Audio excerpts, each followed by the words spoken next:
shaping governance, policies, and power. From the halls of government. You were there. I was not there. Check the record. Wait now. You were there. I was not there. To the voices of the people. We are suffering. This suffering is too much. It's too much. Look at the students. There's no job. They finish school. There's no job for them. We analyze the undercurrents, expose the intrigues, and break down the narratives that define our democracy. Dr. Tony Olisa Mbeki delivering razor-sharp analysis, and Ebuka Franklin and Chisom on the question wheel, driving the conversation. We bring you the most compelling discussions on governance, policies, and power plays. Stay informed, stay engaged, stay ahead. The Polity, every weekdays at 9:15 a.m. Exclusive on Udala 104.7 FM Onitsha.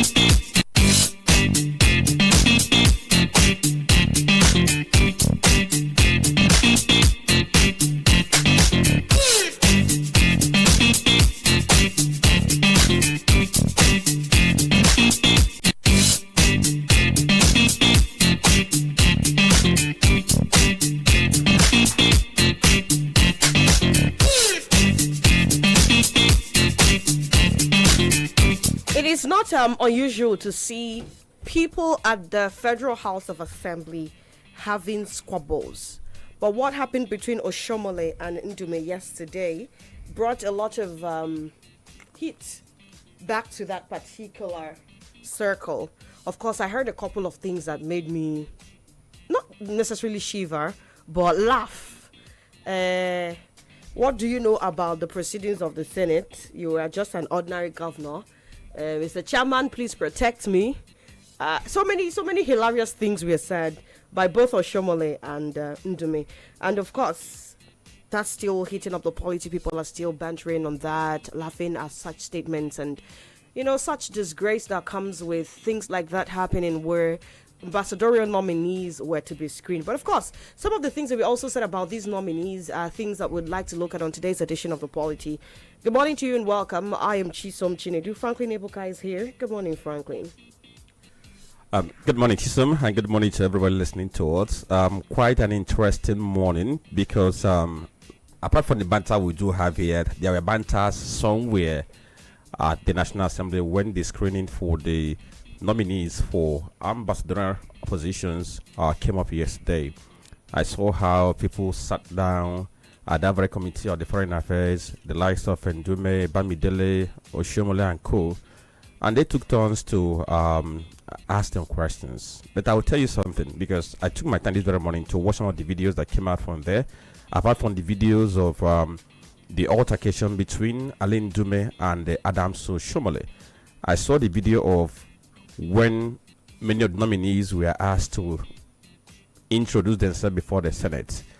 I saw the wife of former governor of Ogun State, I think it's Ogun State, Ajumogobia, when she introduced herself. Former INEC chairman was there, Ifanyu Way of Enugu State was there, and plenty others. Now, what I observed yesterday was that anybody who had served as a member of the Federal House of Reps or as a Senate member, once they showed up, they were asked to take a bow and they go. And later, Senate leader Bamidele tried to explain the reason behind that. He said that their records are with the Senate for the fact they had served at the National Assembly at one time or the other, that going to ask them questions, going to screen them will amount to wasting public time. But guess what? I did another analysis of people who were nominated. Many of them are either people who have served in one political office or the other, or the wives of people who had served in one political position or the other. And that tells us that Nigeria keeps moving in circles. We elect people or appoint people who make no difference, and everybody complains that they are doing nothing. Then one government goes, another government comes and recycle those same persons who did not do anything for the people of Nigeria. And you keep on asking yourselves, if you keep on recycling those people who have done nothing, are we actually expecting that we are going to progress as a nation? And then if you are going to leave everyone, I saw when Momakri was called up, because it was during his own screening that the altercation between Alin Dume and Deshomale happened. And guess what? Reno was just there, watching. He didn't say anything. He was just watching the drama. In fact, what even led to the drama was the fact that Alin Dume, he raised a point saying that the Reno should be asked to take a bow and go. But Oshomole disagreed, trying to raise some points, saying that there were some. Okay, he was saying that they were not unaware that Nigerians had some concern about him. But at the end of the day, too, nothing happened. But one interesting thing I also picked up from what happened yesterday is the fact that we Nigerians, we always go to the social media to talk about things we do not find comfortable. But when it comes to walking the talk, nobody does that. Why am I saying this? Do you know that of all the things we have talked about that Reno did, of all the concerns we have expressed about Reno, nobody submitted any petition against him. Yes, I heard when Oshomole said that. He said no petition has been brought forward against him.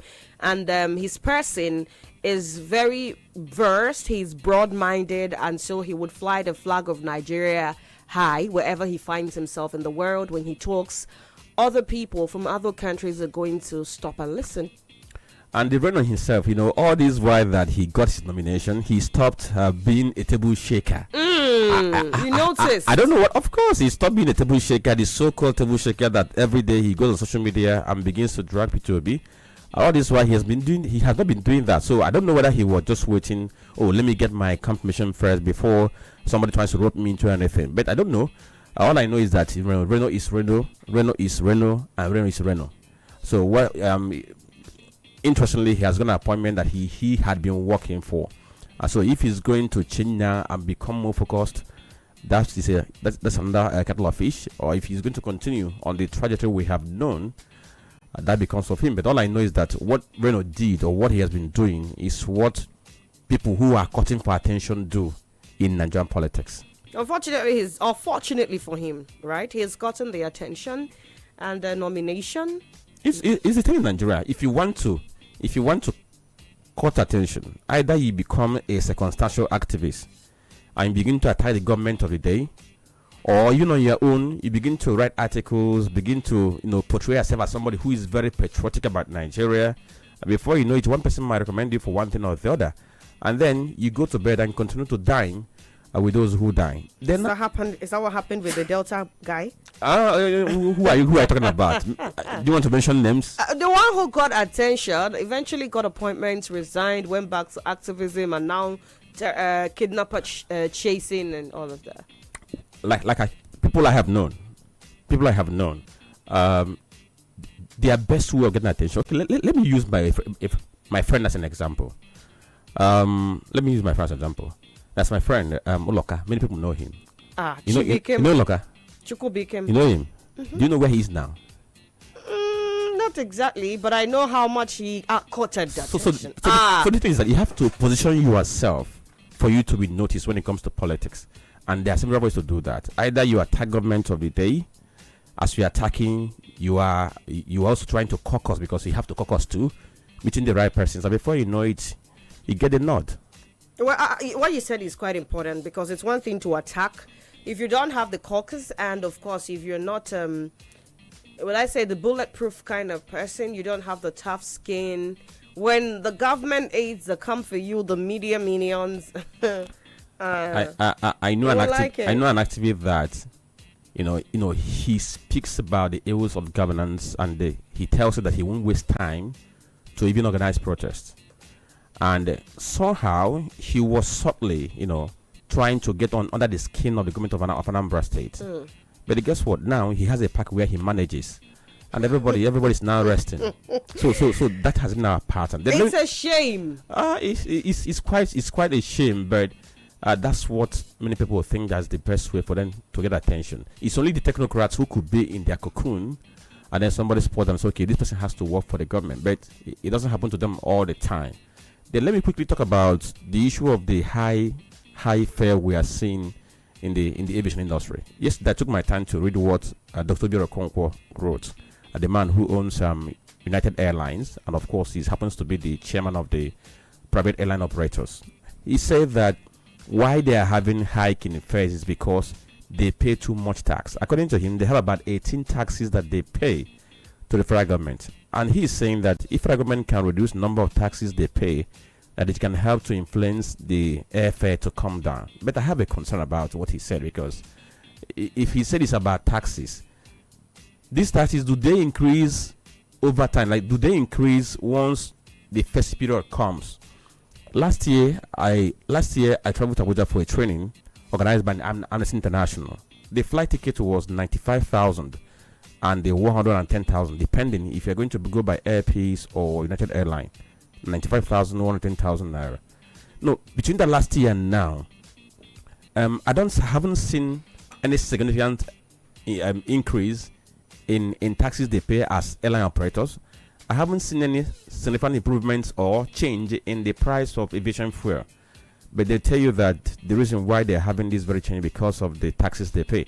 It's not taxes, it's just like they feel that this is a season and they have to, milk Nigerians. It's happening on our roads. A friend of mine came back from South Africa and he flew from Lagos to Asaba. He paid 399,000 naira. Approximately 400,000. Of course, for airfare. Just one way ticket. It's really crazy. It's outrageous. And they are doing it on air, they are doing it on our roads. Even keke fares have increased. All die not die. Keke man has added 100 naira compulsorily.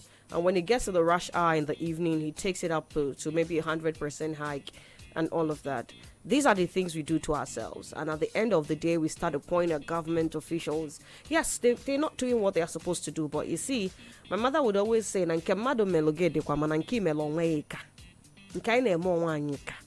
let's go on to introduce Dr. Tony Olisa Mbeki. I'm so sorry. Looks like we didn't forget that you are here, Ogada Gidi.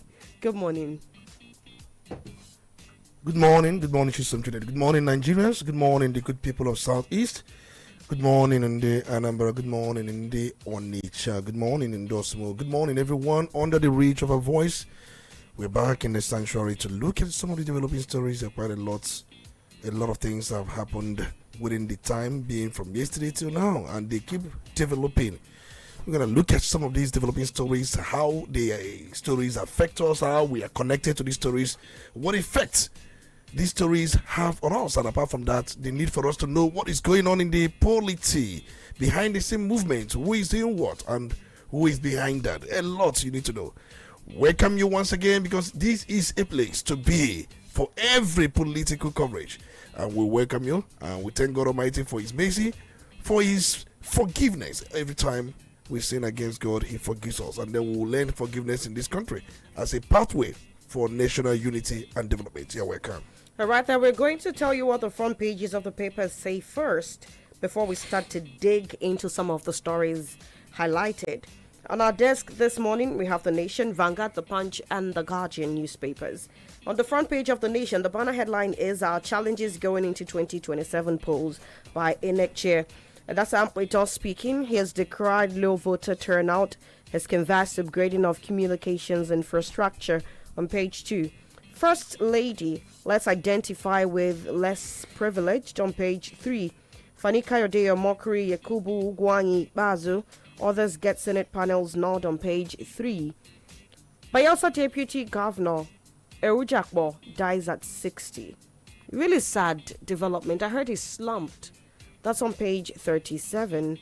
A meter crisis, FCCPC seals Ikeja Electric headquarters on page 7. I also heard there was a free meter distribution going on in some parts of Anambra State yesterday.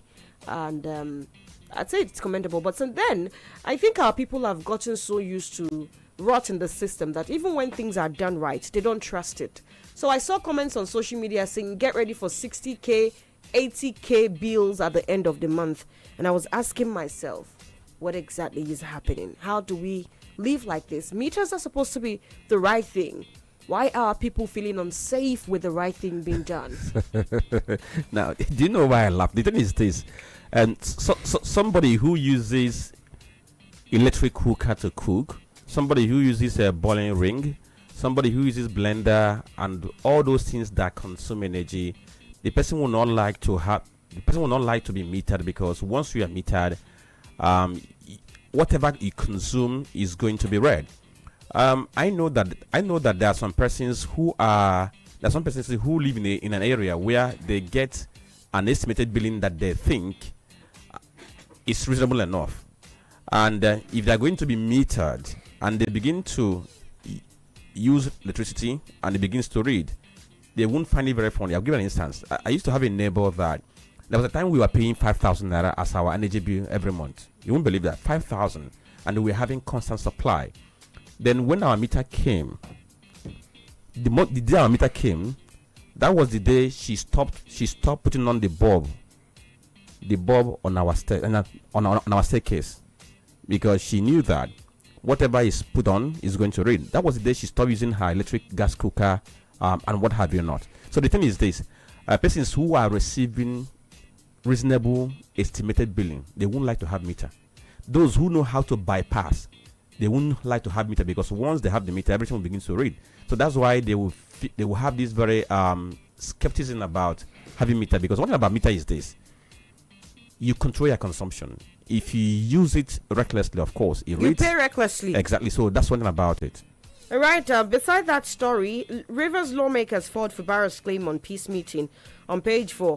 We're going to take a deep dig into that. EFCC to arraign Ngige today for alleged contract fraud on page 4. 8 count charges, right? That's what I saw on that paper, and we'll definitely get to take a better look at that as the conversation continues. Okay, so let's look at the headlines we have on Vanguard newspaper this very morning. Quite interesting headlines, and above the nameplate you are going to see the headline that says FCCPC seals IKDC office over violation of customers' rights. Quite an interesting one. The story is on page 10 of Vanguard newspaper. Above the nameplate, Bayelsa Deputy Governor slums dies at 60. The story is on page 12. Ambassadorial appointment. Drama as Senate clears Fani Kayo the others. The story is on page 7. Tinubu hails Uzodinma as true progressive, dependable ally. The story is on page 14. I must say that Uzodinma enjoys good, cordial relationship with Mr. President. I think he's the coordinator of his 2027 campaign, or that's one thing they call it. One thing they call that very thing. And I think anybody he takes to the presidency gets whatever the person is looking for. Maybe he could be the gateway. Yes, it could be the gateway or the rallying force for politicians who wish to get something for Mr. President. I mean, talking about those who are coming from the southeastern bloc. Then other headline says the U.S. seizes Nigerian-owned super tanker over alleged crude oil theft. The story is on page 5. It has a rider. It shows weakness in our port state control regime. Olaneyo is the one saying so. It was on this platform that I talked about that report, which was put out by Fishaya Shoyombo, which chronicles the kind of routes we have in our oil sector, whereby people who are supposed to be the protectors of the pipeline, they get engaged in oil bunkering. Those who have been engaged and paid with taxpayers' money for them to guard the pipeline and ensure that there's no tampering, they're the ones who connive with all these bunkerers, and they provide them with security. They go and break pipelines and steal our crude oil. So this story is just like to buttress what has been known in some circles. Dangote unveils 11 trillion naira scholarship scheme for 1.3 million students. The story is on page 20.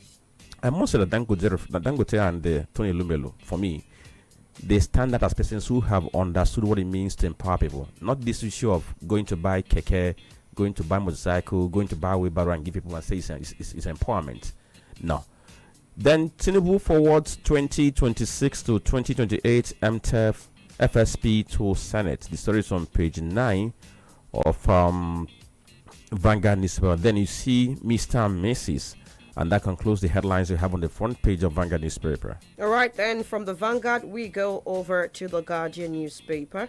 And some of the stories you'd find here include the banner headline being pricing weak tourism infrastructure threatening $2 billion dirty December target on page 6. You see what Lagos is doing with this dirty December Oh my God, it's quite commendable. Imagine if other states of the Federation would build on, improving tourism in their domains, especially during festive periods. Imagine if the Southeast would regain its glory and then invest in actual tourist centers, in actual recreational facilities, and all the people who used to come home back in the day start to come home again. That's going to be a huge leap in our finances. Lagos is where you will go once you begin to approach the Christmas time.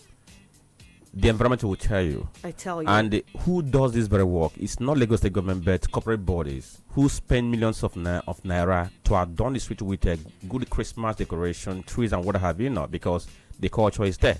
I think where I saw Christmas tree in this very area last time was in Asaba, somewhere close to the stadium. I don't know if they still do that, but in Lagos now you see plenty of all these things already adorned on the street, giving you the feeling of that very Christmas. Oh, well, let's see all the stories here. Dangote launches 1 trillion naira education fund to support 1.3 million students on page 29. Budget turmoil deepens as Tinubu prepares 2026 estimates ahead of MTEF approval on page 3. Sanwo-Olu reaffirms LASG's commitment to protection of lives and property on page 2. Poor network in its toughest challenge in IREV upload, says Amplita on page 3. Ikeja Electric protests as FCC PC seals office over defiance of NERC order on page 5. Ambassadors Ndume Shomole clash at screening as a mockery. Others take bow on page 3. So we get into the conversation proper, and of course we're going to be starting off with some of the matters.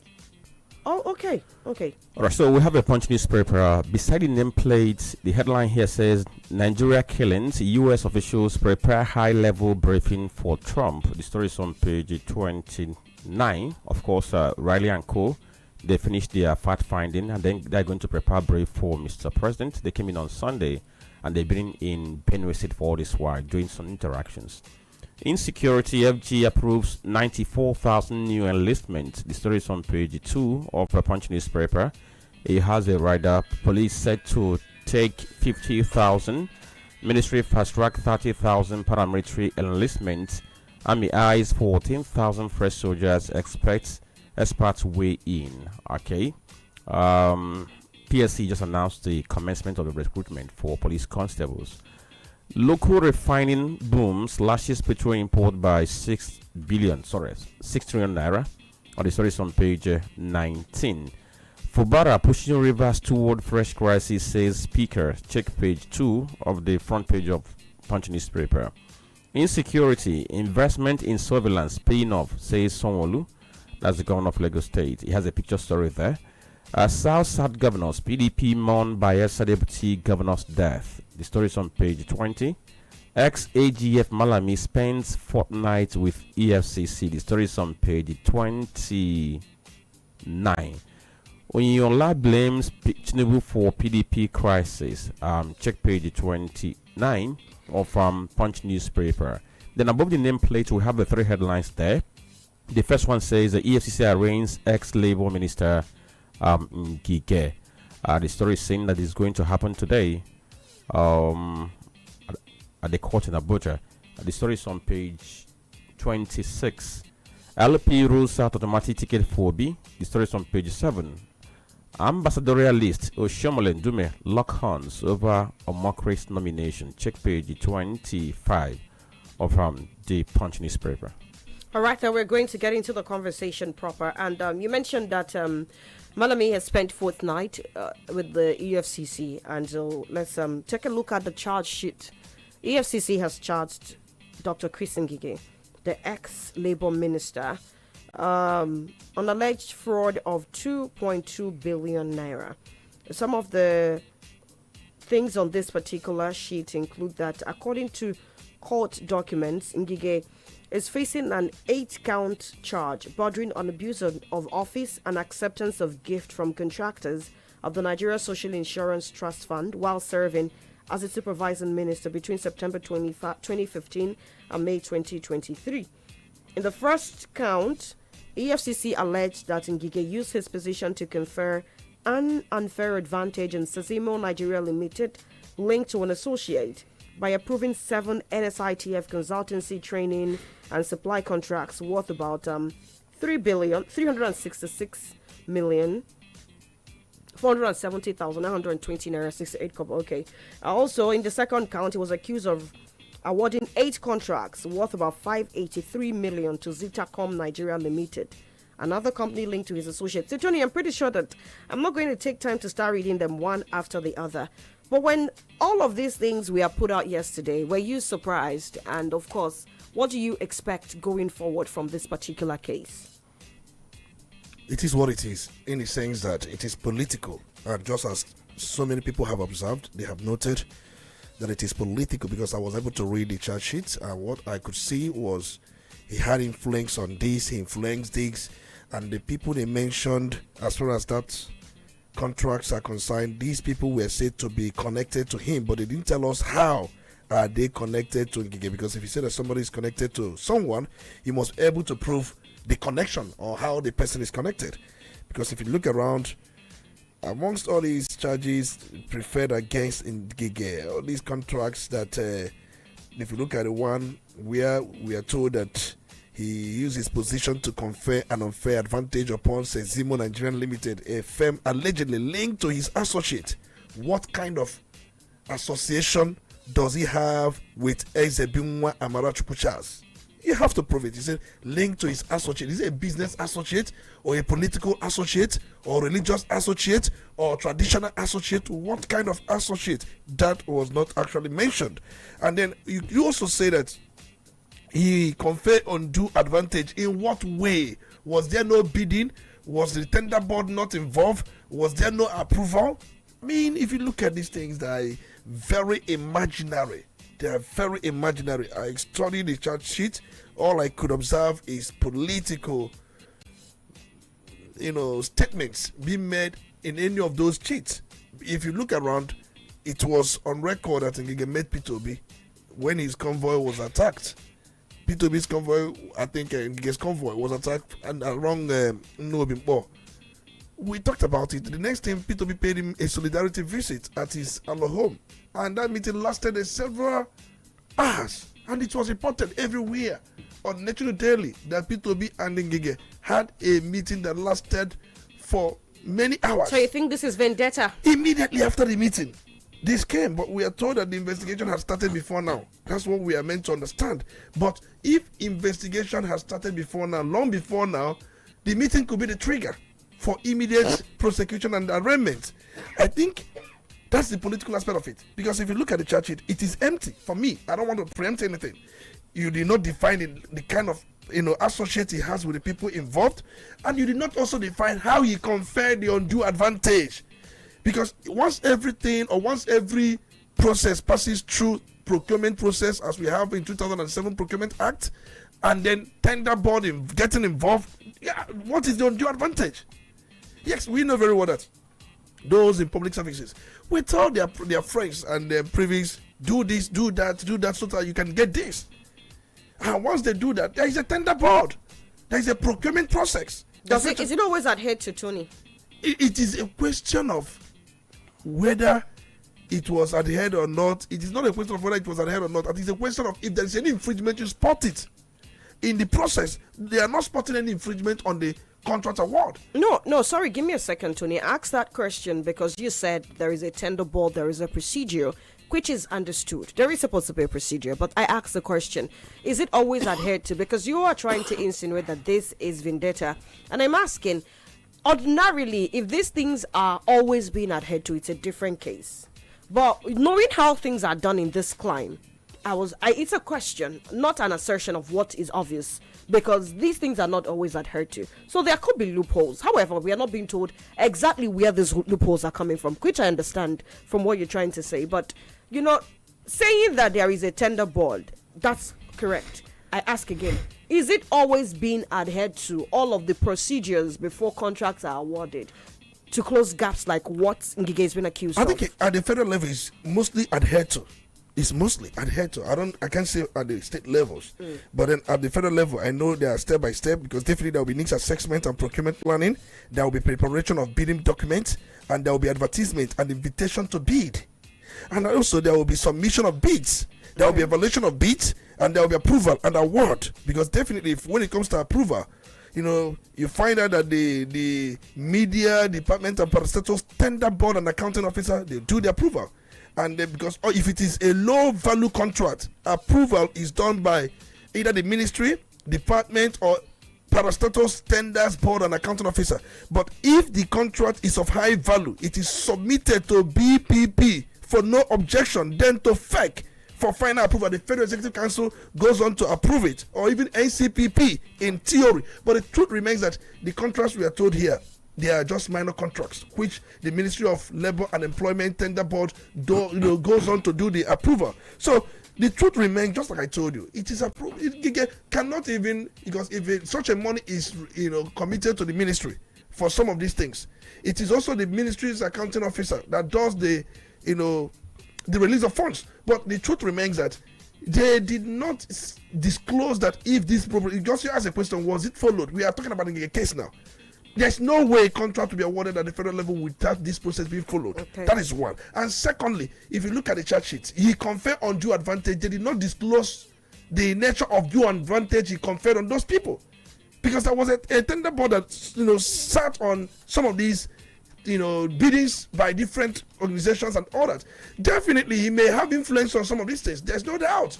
But was there a process? There's a process. And if you look at the contract, 300 and something million, the other one 300 and something million, the other one, none of these contracts exceed 1 billion. Now at the ratio of 300 and something million, 200 and something million, but they put them together about 7 or thereabout. So it amounts to that amount in billion they called about. And they did not also say whether the contracts were executed. See, they are not looking at the execution. They are looking at the process it got to those contracts got to. But they are not also looking at if the processes involved in awarding contracts at the federal level were followed. They are not saying that those processes were not followed. They are just saying he conferred undue advantage. What was the nature of undue advantage he conferred? He used his position, disclose the nature of the undue advantage. If those people are his friends, disclose it. You said associate. I said, what kind of associate? Are they traditional associate or religious associate, business associate, or political? What kind of associate? So these things are lacking. I guess if they go to court with this thing, they will be embarrassed. So Tony, let me come in here, because Ngige is one person now who is in the eye of the storm, but we cannot claim to be unaware that in the political circles, people in power, whether appointed or elected, they have a way of conferring undue advantage to themselves.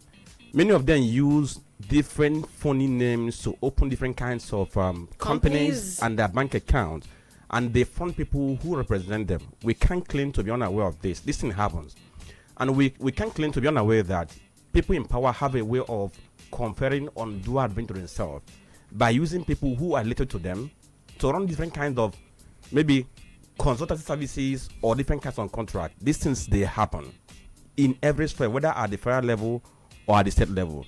But our problem is that we do not at every time put our eyes on all these things. But maybe after everything must have happened and there's one fallout, that's when these things begin to they begin to surface. Now, having said this too, he said because he mentioned the charges against him. He said those charges are imaginary. Now, do you think we can sit down here and say that they are imaginary, that the charges are not grounded on anything? Don't forget that Ngige has been enjoying administrative bail. There was a time he was questioned by the EFCC. There was a time ICPC raised some allegations against him regarding how he handled NSIT when he was the Minister of Employment and the Productivity. That case was not resolved. And from what I gathered, he was asked to enjoy his administrative bail, and he was asked to return his passport. Now, according to report that came from people who are close to him, that Ngige recently traveled abroad where he went for medical treatment. And while he was abroad, he lost his travel document. And he came back to Nigeria, that he was preparing to go and submit a document to EFCC to detail that he lost his travel document, the one they asked him to return, because they didn't want him to travel abroad. Most people who are under investigation, EFCC will tell you can't travel abroad, return your international passport so that he can travel. But in the midst of why he was still preparing to submit this very document, EFCC came to his house in this very commando style and whisked him away. Now, the issue about charges you talked about, why would you say that those charges are imaginary? Well, EFCC must have done some investigation before coming out with the charges. That's number one. Then number two, we can question what actually prompted this very sudden resurrection of the case by the EFCC. But is there any trial in Nigeria that has not been tagged political? Is there any trial we have had on any politically exposed person that has not been tagged political in Nigeria? When I say the charges are imaginary, I have explained that there were so many things that they did not disclose in the charge sheet. Is it actually standard procedure for these things to be disclosed? Definitely. Because probably by the time they get to court, they may begin to make such arguments. Because one thing is this: whatever you prefer as charges, be able to prove it in court. That's why EFCC, most of these cases, they lose these cases.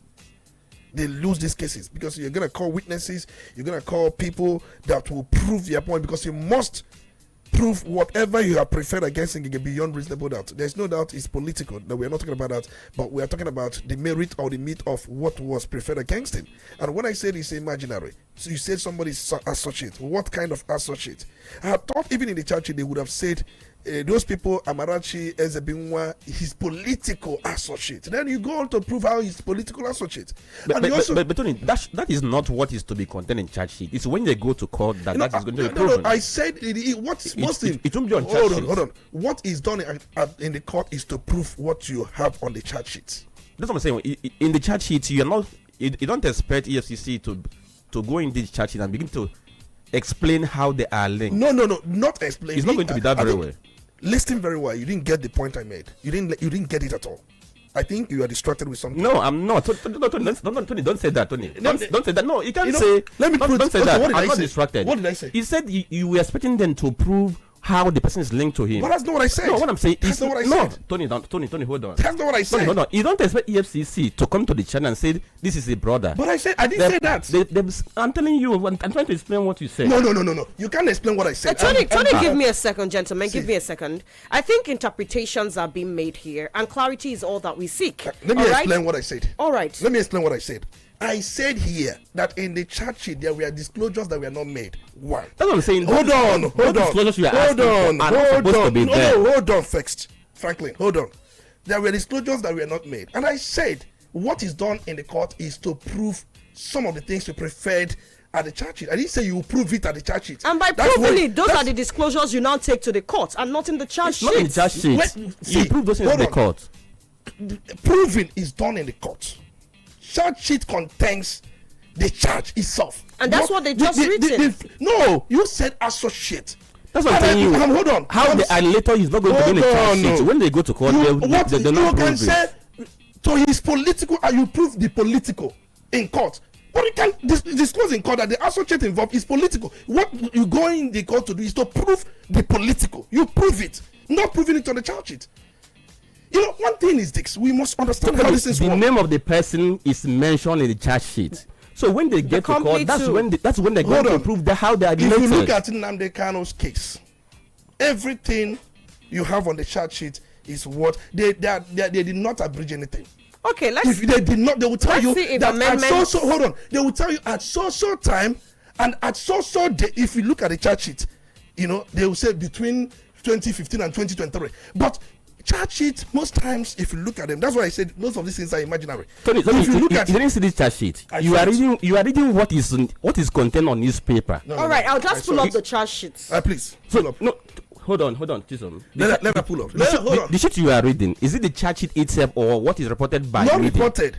Most times, I have a document. If there are documents signed, scanned. Some of it. So it's not about what is reported. So if you have document that is scanned, you can read the one that is scanned. But if it's what is reported, if it's what is reported in the media, do you have it, Franklin? No, I don't have it because I don't have it, and I cannot claim what I do not have. The point I'm trying to make here is this: if you look at the charges, they are imaginary, and I said it with every sense of modesty, and that is by the way. And I also say that some of the things in the charge sheet, I doubt I can list the number of the cases that are like this.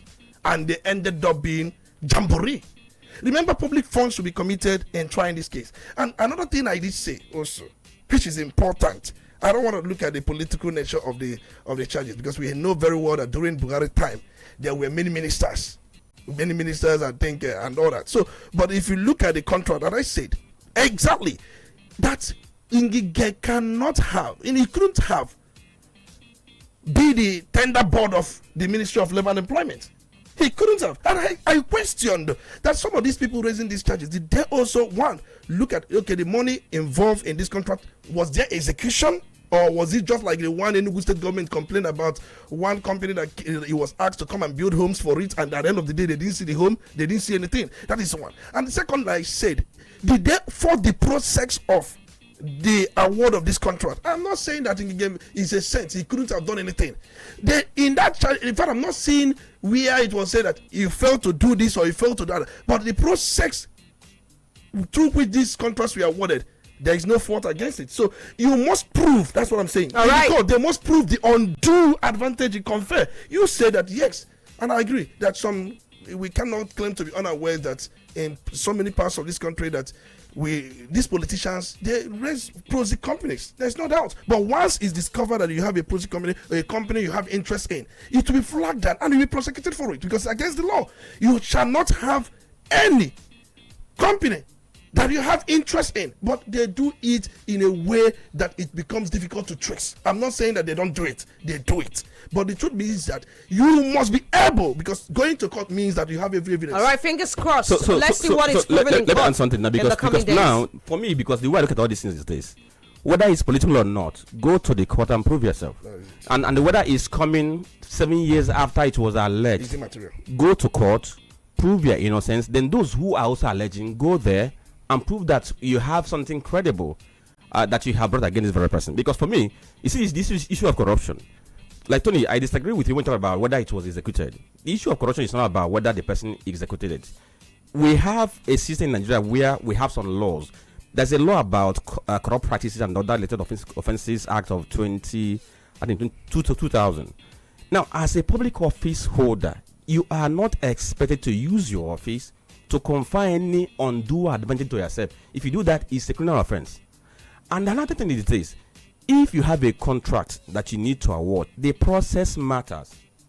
And at the end of the day, if you get the contract, and when you were executing it, you do what they call misappropriation. It's part of corruption. No, the contract. So corruption is. We have to go on a commercial break. It's a very complex thing. It's the company that does the contract execution, not the person. We have to go on a commercial.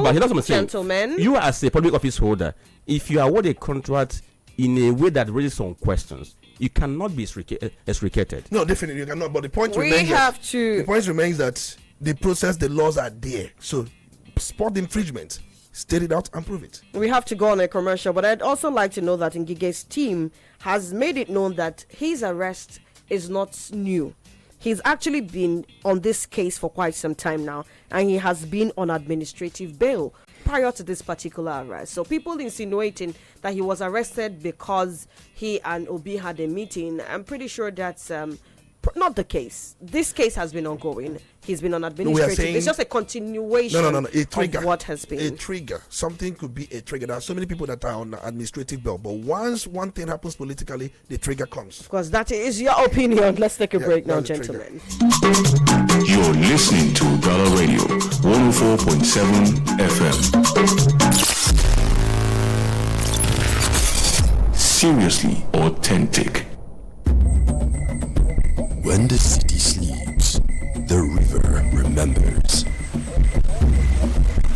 When the drums call, Onitsha awakens.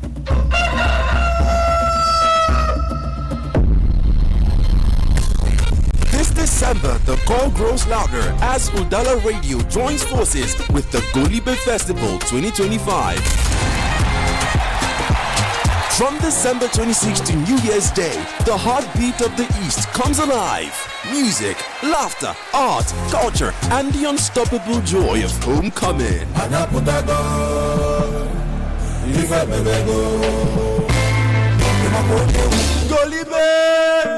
This year promises more energy, more color, more connection. A festival for every proud son and daughter of Igbo land.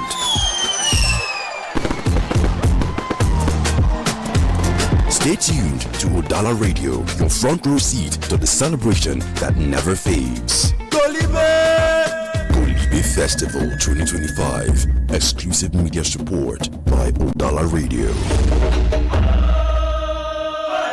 It's not just a festival, it's who we are.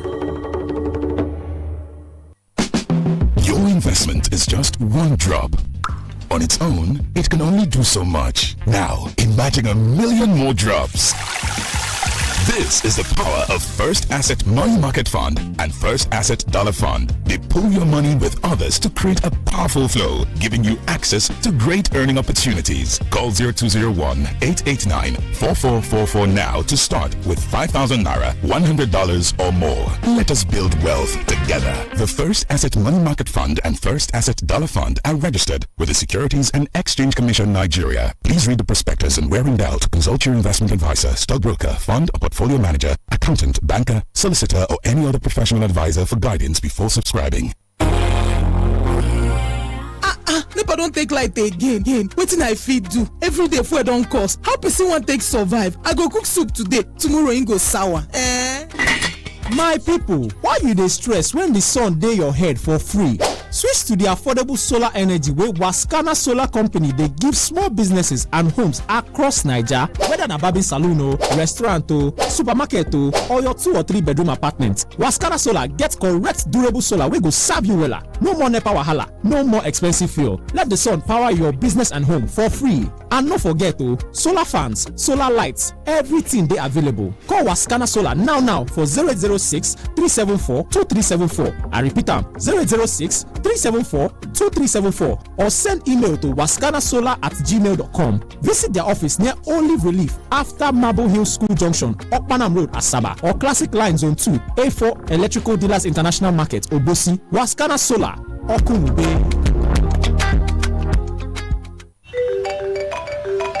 Hello, my brother. Hello? Bro, how far now?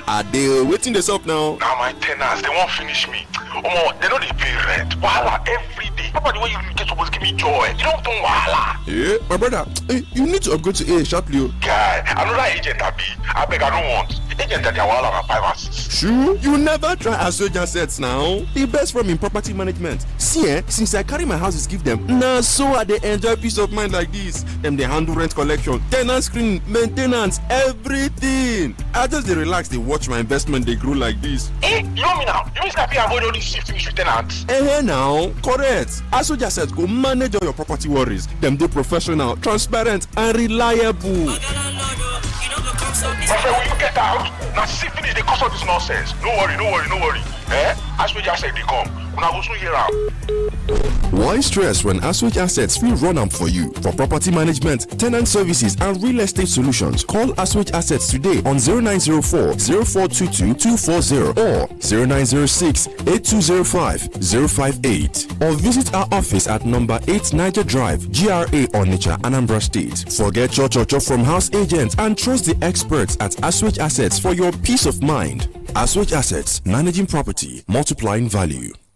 Golden Promise Fiesta 1.0 2025. Be there at the biggest fiesta of the year. Join us live at Sonia Hotel, Sawite, 153B Eziweka Road, Awado Bosi, Onitsha, on the 20th of December 2025 by 5 p.m. till dawn. It'll be a night of unforgettable entertainment, comedy, dance, and thrilling musical performances from Annie Dons, Professor Chikobi, Sawan-on-One Women Leader, Twin Parrots, Abuchi Obosi, and many more. Tickets are available now. Regular 2,000 Naira, VIP 10,000 Naira, VVIP table of 5 persons 500,000 Naira. Get yours at number 1 Ngozi Obago Plaza, 20 Enugu Road, Onitsha, or number 1 Pampan Lane Suite, P25, 2nd floor, Merituo Plaza, Main Market, Onitsha. Before the tickets sell out, contact us on the following numbers: 0814-394-2802 or 0808-441-5 5156. Golden Promise Fiesta 2025, proudly powered by Golden Promise Entertainment, sponsored by Melvin Table Water and Callistu's International Limited. Don't just hear about it, be there. Merry Christmas from all of us. Udala Radio 104.7. Now hear the Christmas Day sweet part.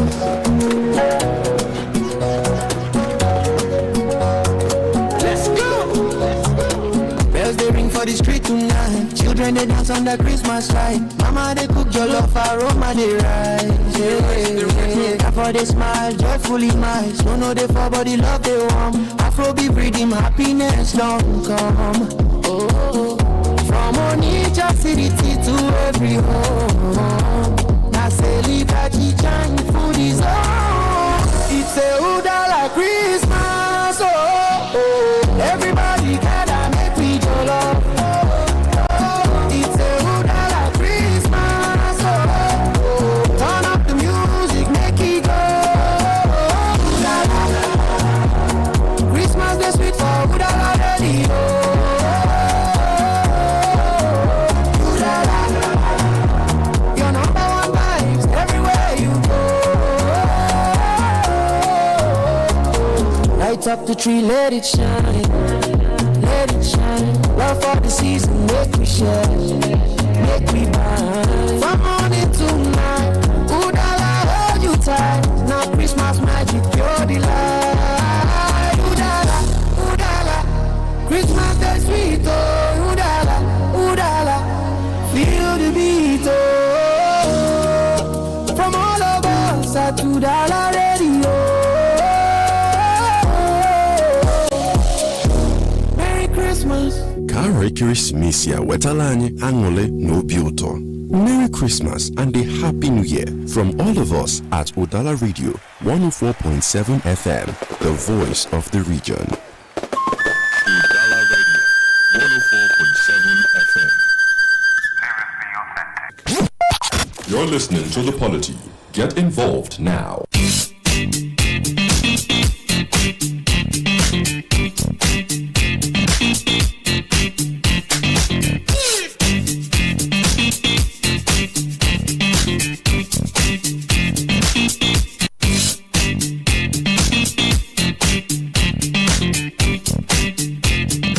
So some of the things that happened at the screening of some ambassadorial nominees yesterday on the floor of the Senate between Ndume and Oshomole. I'm just going to play the audio for a few minutes. It's pretty long, but I'm just going to play it for a few minutes. And of course, we're going to go into looking at how the screening has been going so far and if it is satisfactory. You know, as Nigerians, are we satisfied with how people who are supposed to be flying the flag that represents every one of us is being done? Let's listen. Excuse me, if you want to. You don't know this thing. If you want to, you don't know. It should be seconded or You don't know. It's not seconded. Are you the Who was the seconder? I'm the seconder. I'm not called. Now, There's a motion on until you are called, you cannot shut me down. No, he's not talking to you. He wasn't talking to you. Let the chairman preside. He wasn't talking to you. 1 minute. These are people. Okay, go ahead. There's a motion on ground. You can either defeat the Mr. motion or let it survive. But all right, so how come you have other people have spoken? Senator Adams, he wasn't. Go ahead. I have the authority of the chairman. Please go ahead. Chairman, you cannot exercise power that you don't have. You don't. Chairman, I want to thank you, Senate Leader, and my colleagues. It's from the audio. I cannot be intimidated by people who go here and there. After all, we see people on television questioning this list. Please, Mr. Chairman, sir. The procedure is that if there is a motion on ground, then it should be seconded. If it is not seconded, it's dead. It's dead. So allow me to continue. Mr. Chairman, you have allowed me. Please protect me. Senator Adams, conclude. Your time is going. Conclude. All right. Mr. Chairman, I think I needed to speak on this in the public interest. With particular reference to the nominee, Reno. Because we cannot pretend we have not had stories. We can't work on stories. For me, there is no petition before the for me, look, this is for me. You should not return the Senate. Don't Allah can command the Senate. Senate is not a joke. Senate is not a joke. Senate is not for you. The floor.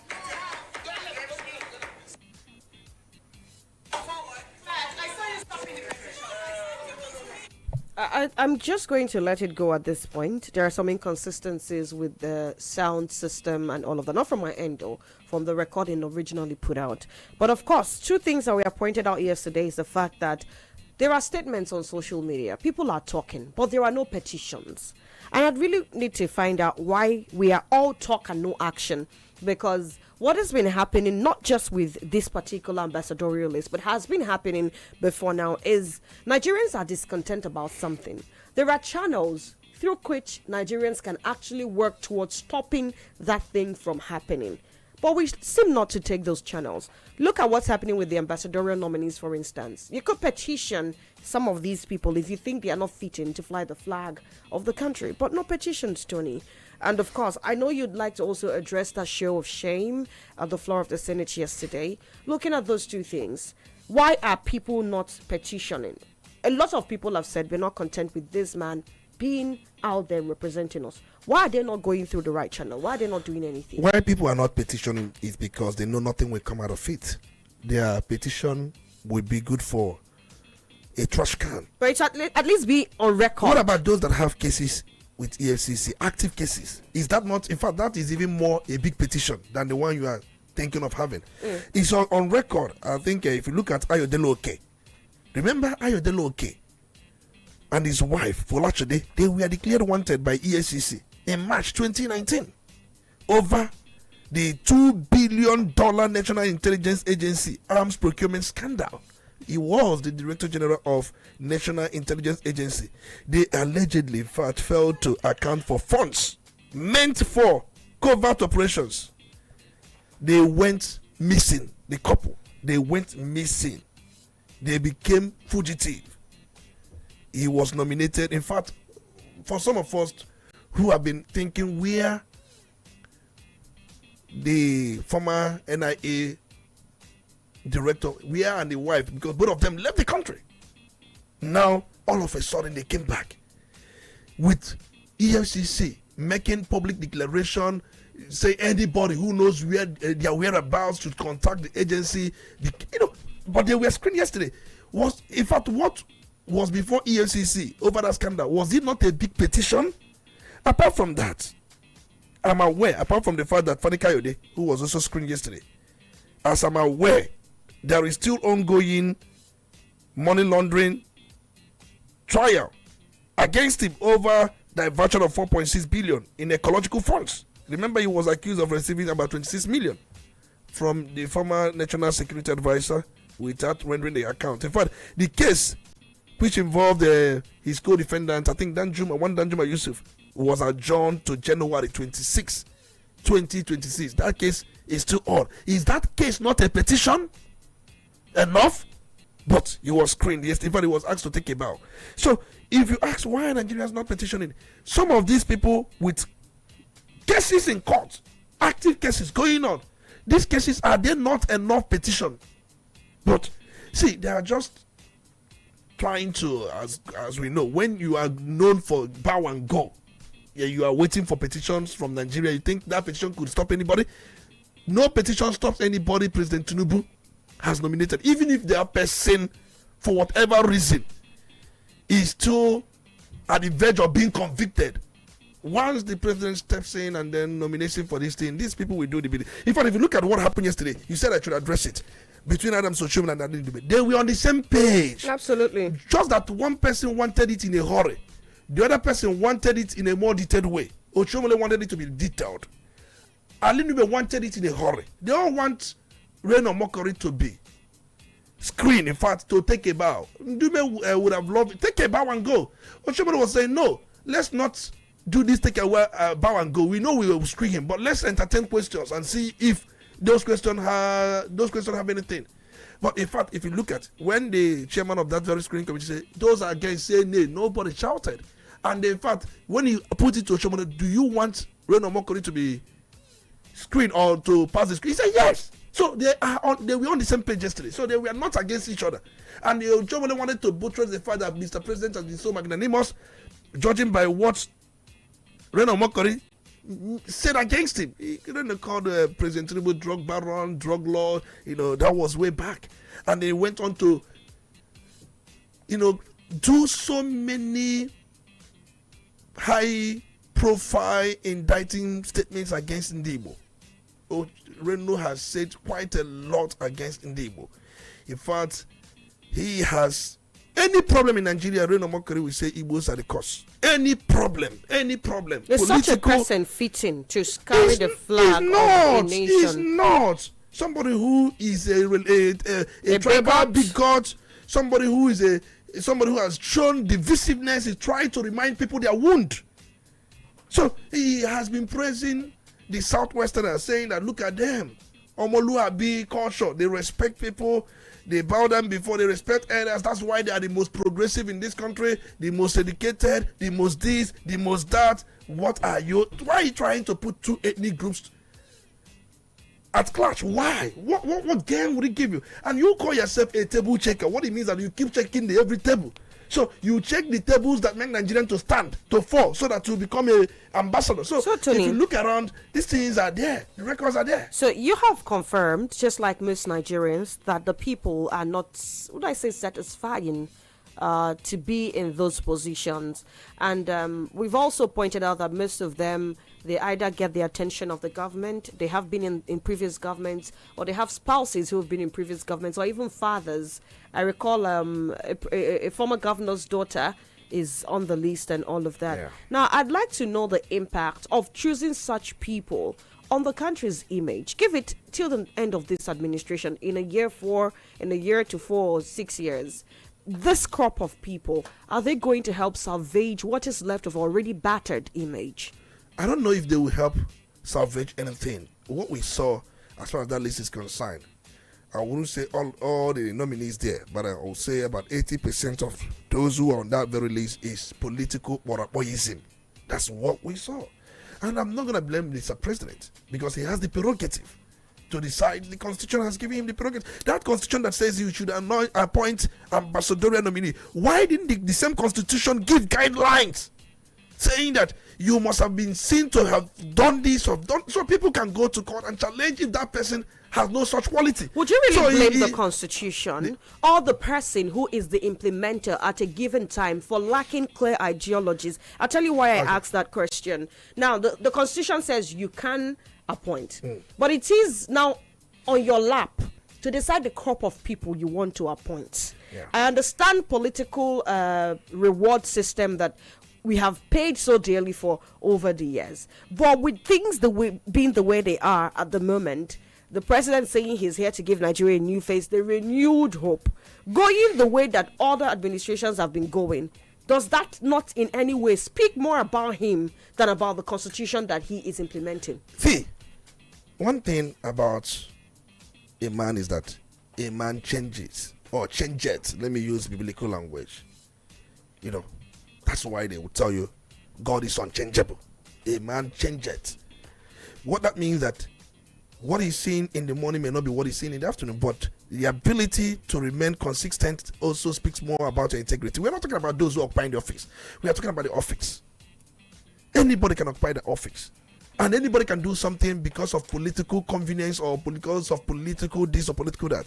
But we must set a standard, because the idea is if you come into this office, you should do these things this way, not the way. When you give somebody an open check to do things the way you want, you that gave him that open check, believing he will do it right, you are making a mistake. So if you look at some of these appointments that Mr. President has been given the prerogative to do, is an open check to an extent. So what that means that there are some that the Constitution says, like if you talk about is for you to appoint who is going to be the Inspector General of Police, they say that somebody from the cadre of Assistant Inspector General of Police and all that. If not, he would have also, one of these days appoint somebody who's a commissioner of police to be VC, because you did not give him that guideline. But the point I'm saying, or the point I'm trying to make here is this: I'm not going to blame Mr. President. I'm not going to blame him. I'm going to blame the system. What we have is not working. That's why you see all these people there, and Mr. President, as you have it there, he's preparing for his 2027 election, and whether many people will do the same thing. If they are given the same opportunity at the same setting, they will do the same thing. Okay, so I want to talk about what Tony said about whether we need petition or not. To some extent, there are some persons that are going to get nominations for different public offices. If you look at it on the surface level, you will say that people like this do not need any kind of petition for the Senate to know that these people have some records. Okay, the likes of Fanika Yoda, of course, he has an ongoing case, or he has a case that has not been, that has not been resolved. Now, somebody can look at that on the surface level and say, yes, this guy has a case in court, and he's not supposed to get that kind of appointment. But on the other hand, too, before the law, he's still innocent because he has not been convicted. Now, having said that, now then on the issue of petition, I disagree with Tony that we no longer need petition. For me, I believe that we need that petition. You know why? Because one is that it helps to create official record. That's number one. Like somebody like Ndume yesterday, he hinged his argument on the fact that there was no petition. If there was one, he might not have gone that very way. He might have sought another reason why he will confirm that. That's number one. The number two is that when you have petition, it helps to build that public pressure on the institution to do the needful or not to do the needful. In as much as they might not be able to do that, but that record is there, and it's known by the public that somebody was able to put out this. Then it also helps us to strengthen our democratic participation. We cannot overlook this. Now, aside this too, when people write petitions against certain persons because they have nominations, it also helps to provide evidence for advocacy or for litigation. It might not happen at that point in time, but somebody might decide to pick it up tomorrow and go to court for that.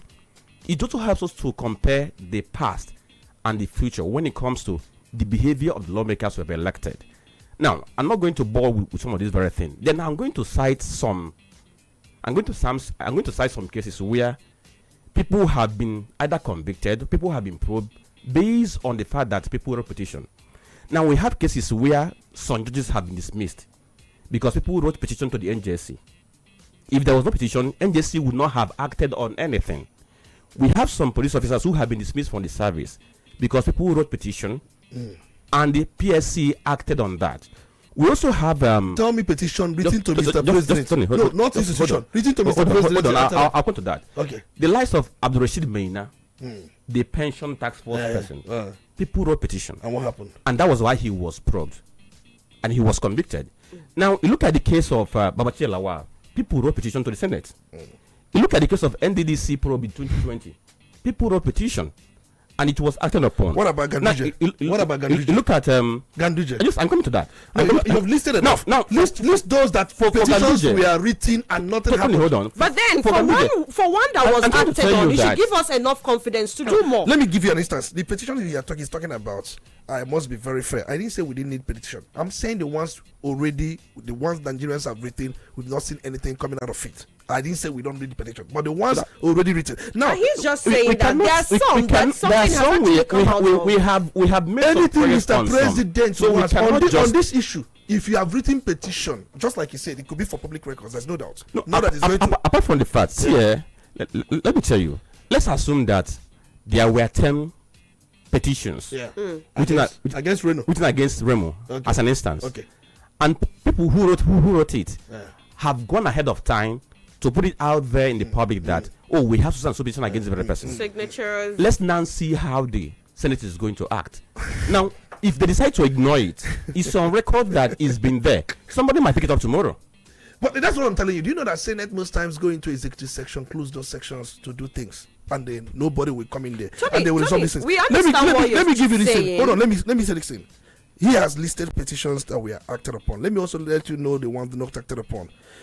A coalition of 51 anti-corruption groups petitioned the Economic and Financial Crimes Commission on the issue of Governor Abdullahi Omar Ganduje, who was seen stuffing some words of The time money. he was called Dandola. They did not do anything. There were a lot of petitions written against EFCC. To EFCC against former Edo State Governor Adam Soshomole. Today he's there. He was one of those screening people.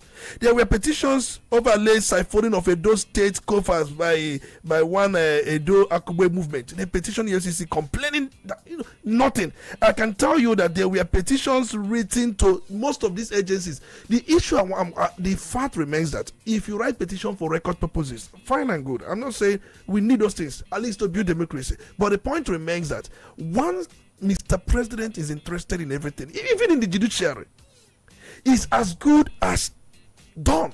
That's the point I'm trying to make. We understand no what you're petition saying, would have Tony. stopped Reno. No petition would have stopped Fani Kayode. No petition. In fact, you remember El-Rufai. That's why El-Rufai came out open and make his declaration saying, Mr. President, you never wanted me to be your minister. Forget that Senate turned me down and all that. Forget it. And he said it, and it's true. Hold on. Mr. President, recently, he listed a number of persons he wanted to grant clemency.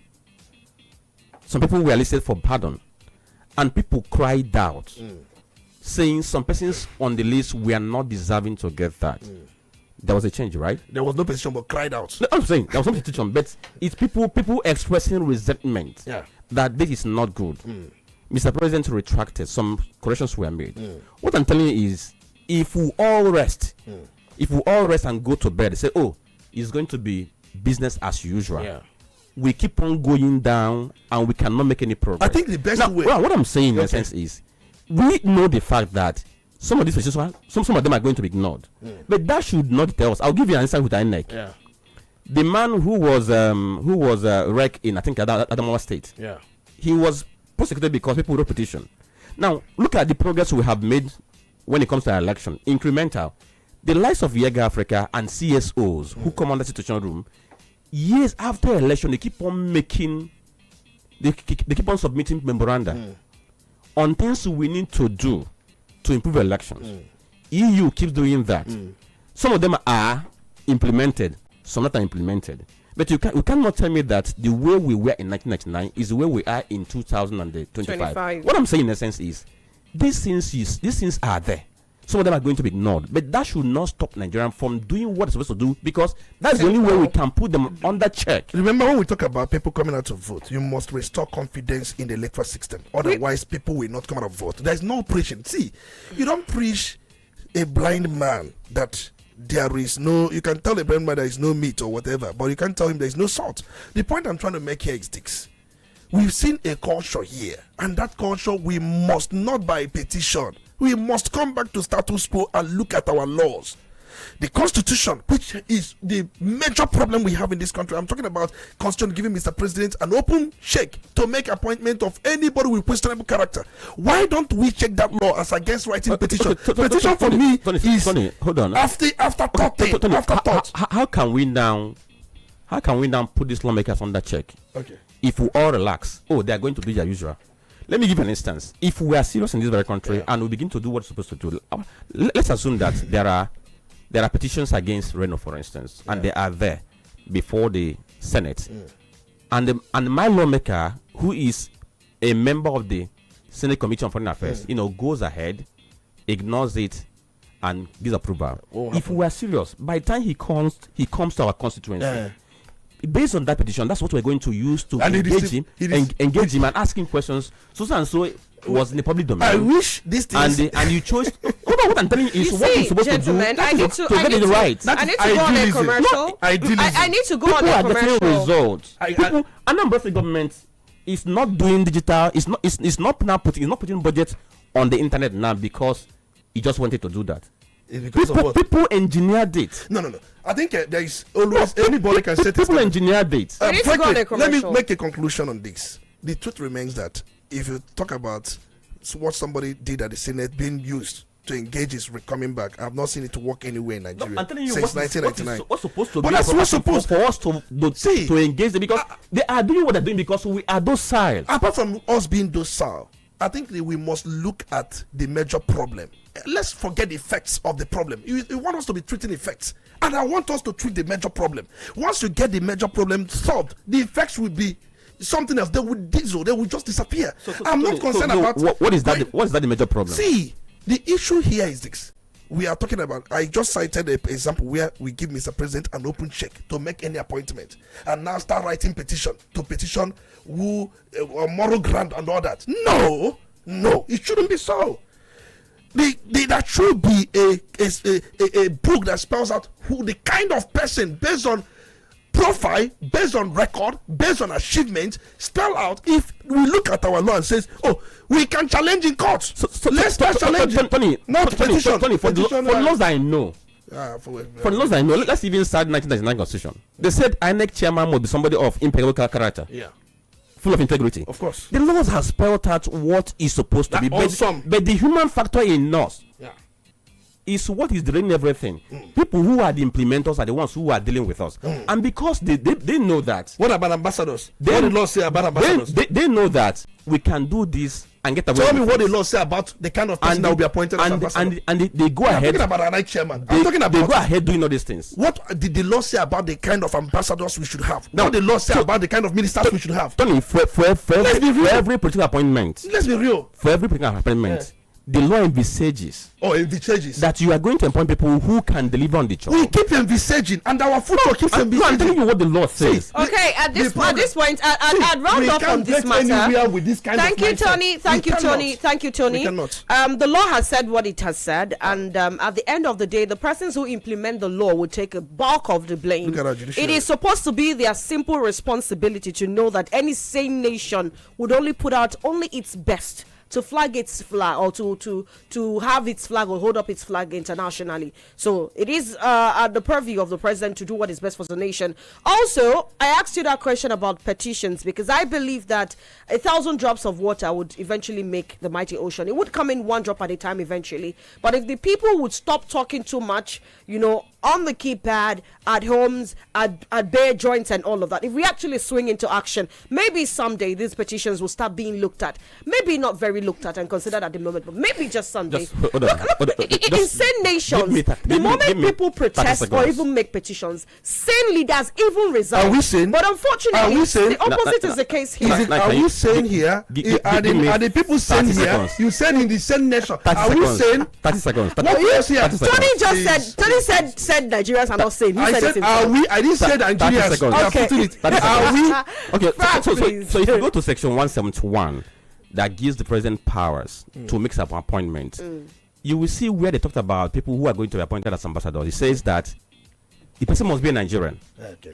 The person must be fit and proper person. Okay. The person must have no disqualifying criminal conviction. Okay. The person must not be bankrupt. The person must be of sound mind. Thank you very much. See you at and the... that's we open up the phone I will lines show you the one of US.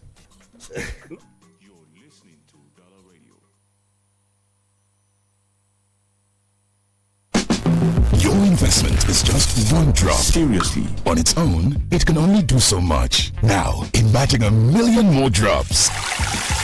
This is the power of First Asset Money Market Fund and First Asset Dollar Fund. They pool your money with others to create a powerful flow, giving you access to great earning opportunities. Call 0201-889-4444 now to start with 5,000 Naira, $100 or more. Let us build wealth together. The First Asset Money Market Fund and First Asset Dollar Fund are registered with the Securities and Exchange Commission Nigeria. Please read the prospectus and where in doubt, consult your investment advisor, stockbroker, fund, or portfolio manager, accountant, banker, solicitor, or any other professional advisor for guidance before subscribing. From the streets of Lagos to the heart of Anambra, the rhythm returns home. This December 28th, Oka will breathe in rhythm and shine in gold. Lagos Jump Off 3.0, the homecoming edition, featuring Annie Dons Onyetaka, Iblis Jerick, Mr. Raw, Slow Dog, Charles Okwacha, PB Ninja, Ivata, Diamond Okechi, Eaglet Davidson, Casey Kubana, MC Monica, Aboifi I Go Talk, Slim Sherry, Wada, Ejai Kwampa, Go to Onitsha, Hype Man Extraordinary, Harry B, Hype AO Machine, DJ Fresh Omen, DJ Alonso, DJ Spin Daddy, DJ Factor, DJ Fabuloso. VVIP table 3 million naira. VIP table 2 million naira. Regular table 1 million naira. Cocktail table 300,000 naira. Standalone or walking guest 150,000 naira. For reservation and inquiries, do call 0913-484-4336 or +1970 258-0990. Lagos Jump Off 3.0. The Homecoming, December 28th, Anambra State. This event is proudly packaged by CNN Entertainment. Be there.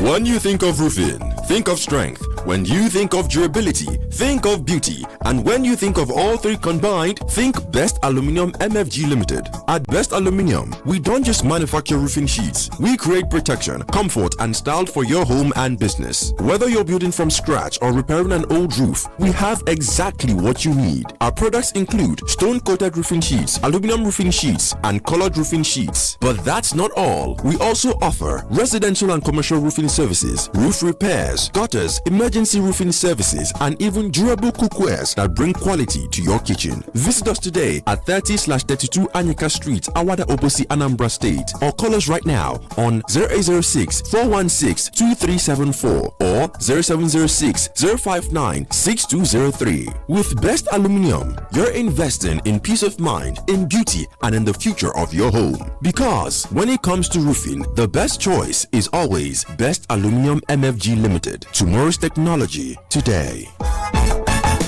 Quality bread, Wendy's bread, for your family breakfast. Wendy's bread, I'll pack it and they do yellow. Wendy's bread, mama, papa, they like Wendy's bread, kitchen and do. Wendy's bread, even children, they like Wendy's bread, oh, Wendy's bread, Wendy's bread, get it better, tasty, we go sweet your belly. Wendy's bread, Wendy's your body, Wendy's bread, Wendy's bread, tasty bread. You can contact us on our official address, Second Business Park, Enugu Road, GRA, beside Onitsha, Anambra State. We also have another branch at St. Michael Plaza at Tandy Road. Also contact us on 070-1149-1571. Wendy's bread, your tasty bread. Wendy's bread. Golden Promise Fiesta 1.0 2025. Be there at the biggest fiesta of the year. Join us live at Sonia Hotel, Sawite, 153B Eziweka Road, Awado Bosi, Onitsha, on the 20th of December 2025 by 5 p.m. till dawn. It'll be a night of unforgettable entertainment, comedy, dance, and thrilling musical performances from Annie Dons, Professor Chikobi, Sawan-on-One Women Leader, Twin Parrots, Abuchi Obosi, and many more. Tickets are available now. Regular 2,000 naira, VIP 10,000 naira, VVIP table of 5 persons 500,000 naira. Get yours at number 1 Ngozi Obago Plaza, 20 Enugu Road, Onitsha, or number 1 Pampam Lane Suite, P25, second floor, Merito Plaza, Main Market, Onitsha. Before the tickets sell out, contact us on the following numbers: 0814-394-2802 or 0808-441-5156. Golden Promise Fiesta 2025, proudly powered by Golden Promise Entertainment, sponsored by Melvin Table Water and Callisto's International Limited. Don't just hear about it, be there.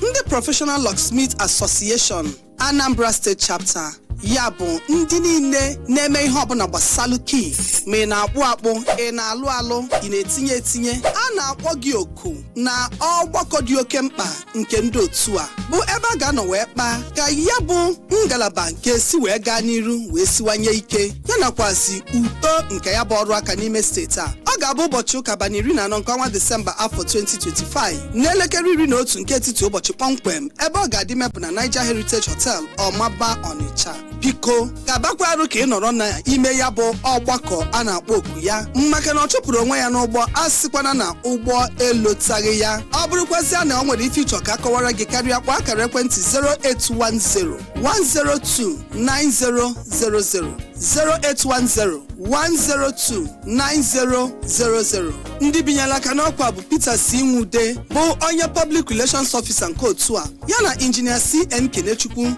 onye isi oche ndị Professional Locksmith Association, Anambra State.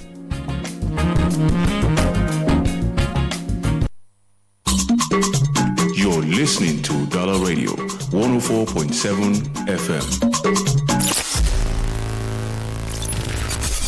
Seriously authentic. You're listening to the Polity. Get involved now.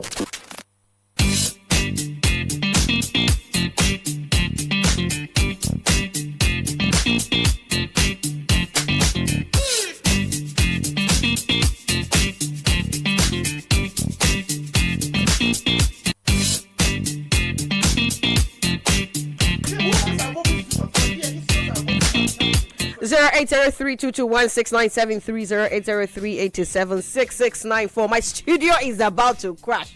Institution versus human factor. Which is the problem of Nigeria? Please be as objective as possible when you do put that call across. You're doing 1 minute, and of course you can drop your comment live on Facebook at Udala Radio 104.7 FM. Good morning. Good morning, Somi. Good morning. And Tony Sambe. You're welcome. It's good to have you. Mario, you are coming from Onitsha. All right, Mario, you've got 1 minute. It's counting already. Make it snappy. Thank you very much. Honestly, what Mr. Tony Olisa Mbeki is saying about this petition is 100% correct. How will you trouble yourself to write petition when you know that you are and you are 100% sure, even with your proof, they will trash your petition, and you want to write it again? You know, in the country that you are living in, anything the Mr. President wants goes. You know, many nominations the Mr. President has given the Senate and House of they all pass. You cannot refuse it. That is pure. That's an argument. You shouldn't pretend that you don't know all this is. But except Mr. President doesn't want you to go. Even if you like be a criminal, you must be passed in that house. That is Nigeria for you. Thank you very much. All right, thank you, Mario. Hello, good morning. Hello, good morning. Yes, good morning.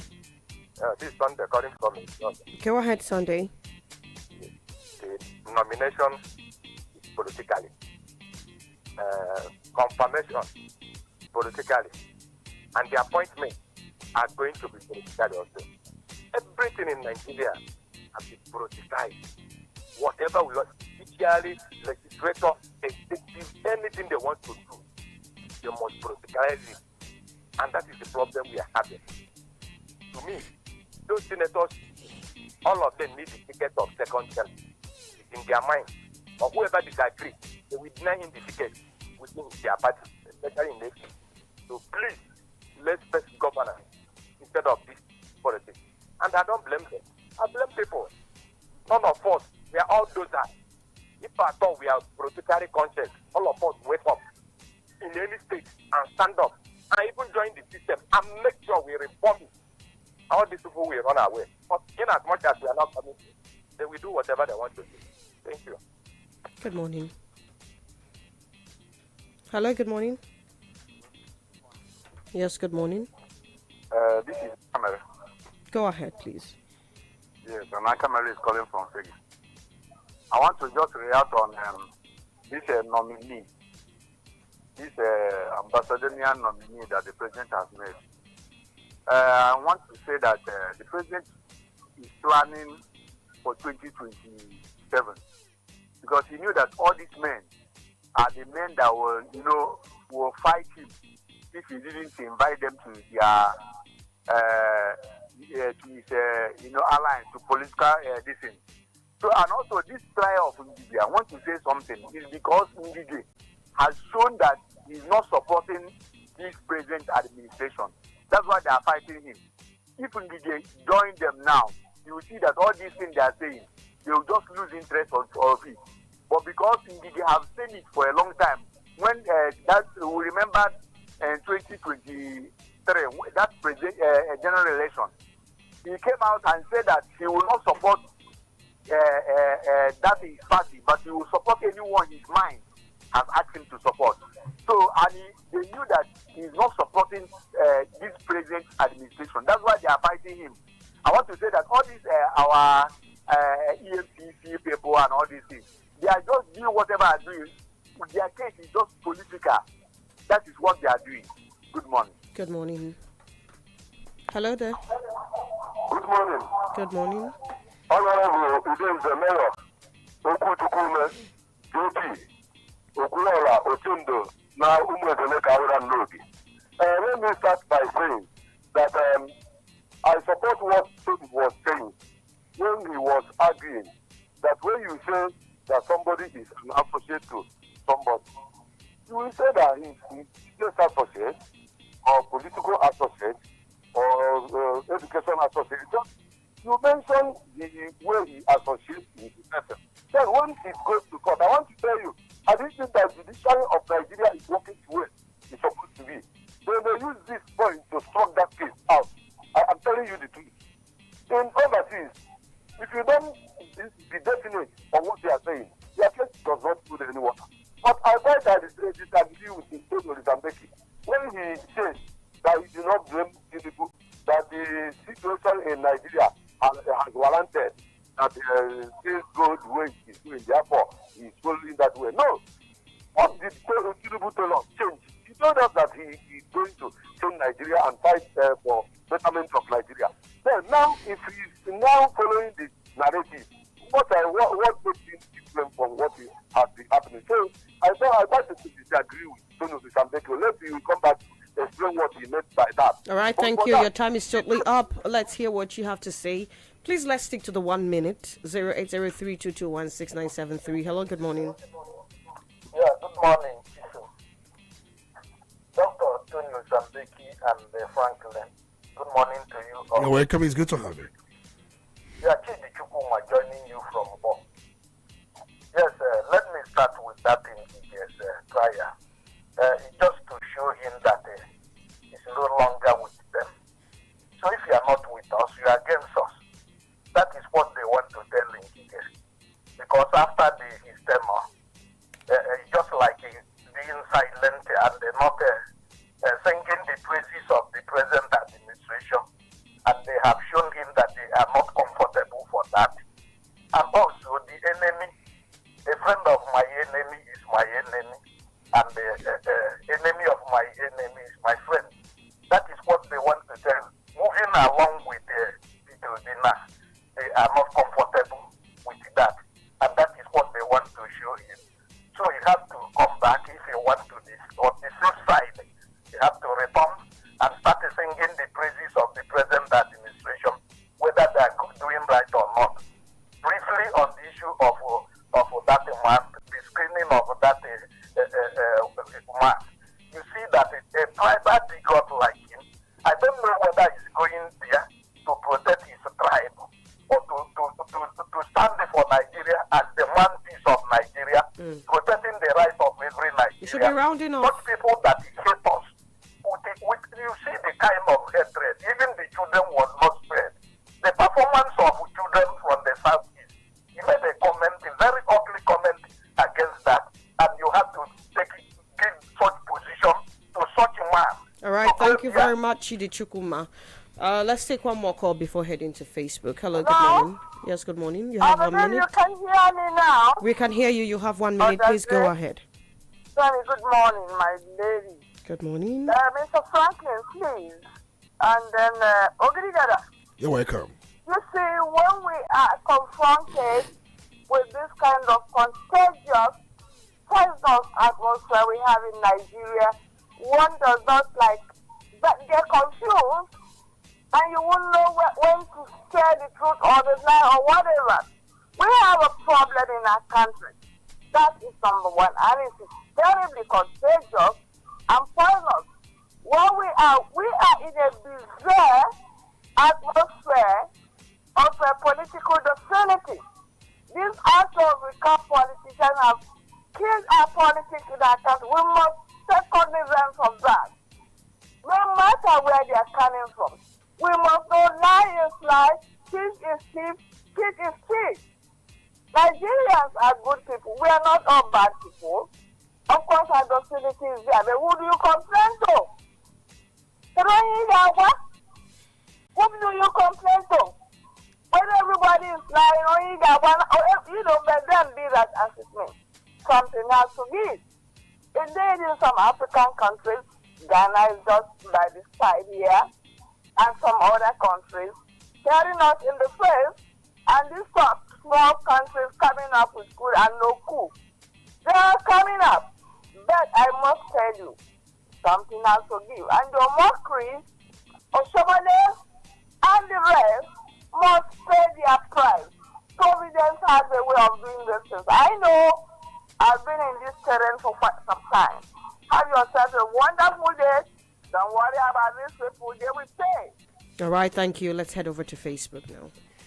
Okay, so we have this very post from Ebuka Frank. He says confirmations like this explain why countless Nigerians have checked out emotionally when recycled names, controversial figures, and politically connected insiders keep landing top positions. The message is clear. Merit doesn't matter, integrity doesn't matter, only connections do. Each appointment chips away at hope, reminding citizens that the system isn't broken by chance, it's broken by design. Also, Francis Omaganaman says that the factions from one political party to the other is not what Nigerians are interested in. What Nigerians want is good governance, equity, fairness, and justice, regardless of party affiliations, tribe, or religion. And Mazin Wari Chikwadorum Usnachi says, talking about writing petitions against rain or mockery is just laughing matter, because whether negative or positive, we all know that whatever Mr. President wants, he will be given to, and therefore petitioning will never impact any change. Okay, he posted from that. Then Master Obe SJP says that since the tenure of President Olusegun Obasanjo, no any president has the capacity to recruit massive police officers like this present 50,000 recruits or police officers by President Tinubu. But my fear is the continuing borrowing to even fund 2026 budget, and he's asking whether we are safe or not. He posted from Onitsha. Then Ugochukwu Frank says this breaking news about charges filed against former Minister Chris Nge certainly demands attention. The accusation of abusing his position to award contracts to associates is an important step in holding those in power accountable. We should watch closely to see what truth is revealed at the arraignment this Friday. Then from Dr. Mrs. Molebra from where it says the rate at which this government is borrowing huge foreign loans gives up cause for serious concern. What have we achieved with all the loans borrowed? Because we are still witnessing a lot of failures in economy, security, transparency, and failure to sustain rule of law. How have all these borrowings impacted on the lives of the masses? This government has succeeded in mortgaging the future of our children through excessive borrowings with absolutely nothing to show for it. We must all reap what we sow. Then we have this one from Amadi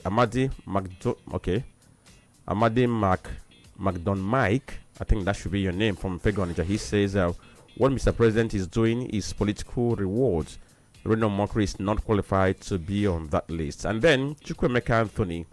I don't know how to read your. Okay. Should I read this in the way you wrote it? Okay. Please make the best of it. In my culture, they say when a masquerade lacks what. Okay, when a masquerade lacks who to flog, he immediately turns on those escorting him.